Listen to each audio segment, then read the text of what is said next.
How do you debug JavaScript code running in iframes? Imagine trying to fix a puzzle where some pieces are hidden inside a small box within the larger picture. That's what debugging JavaScript inside frames can feel like. It's a bit tricky because each iframe runs its own separate environment. But don't worry, once you understand how to target that environment, it becomes much easier. Modern browsers have powerful tools to help you do just that. First, you need to understand that an iframe is like a mini web page embedded inside your main page. The JavaScript inside it works in its own space, separate from the parent page. So, if you want to debug that code, you have to focus your tools on the iframe's specific context. In Firefox, for example, there's an iframe selector button in the Developer Tools toolbar. Clicking this lets you pick the iframe you want to inspect. Once selected, the inspector and console will only show the content of that iframe. Any commands you run in the console will execute inside that iframe's environment.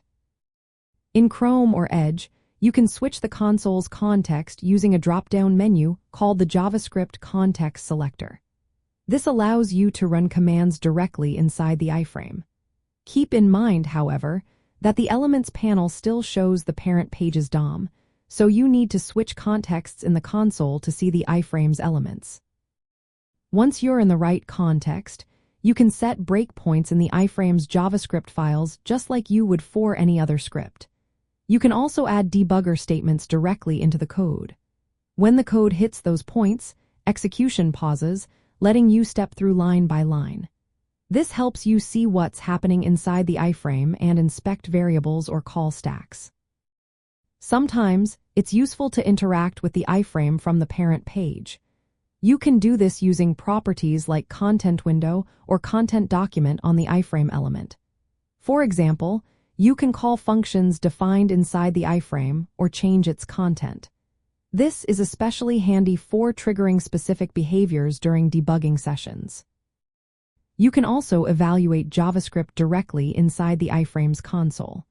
This allows you to test fixes or check variable values without editing the source code. Many developer tools let you edit source files on the fly and rerun scripts, which speeds up the debugging process. Keep in mind, if the iframe loads content from a different website or domain, browser security restrictions might block access to its JavaScript environment. This is called cross-origin security, and it limits what you can do in those cases. To sum it up, debugging JavaScript inside iframes involves selecting the iframe's context in your browser's developer tools, setting breakpoints, and running commands inside that environment. Using the iframe's contentWindow property from the parent page can also help you interact with the code. With these steps, you can effectively troubleshoot and fix issues, whether the code runs in the main page or inside an embedded iframe.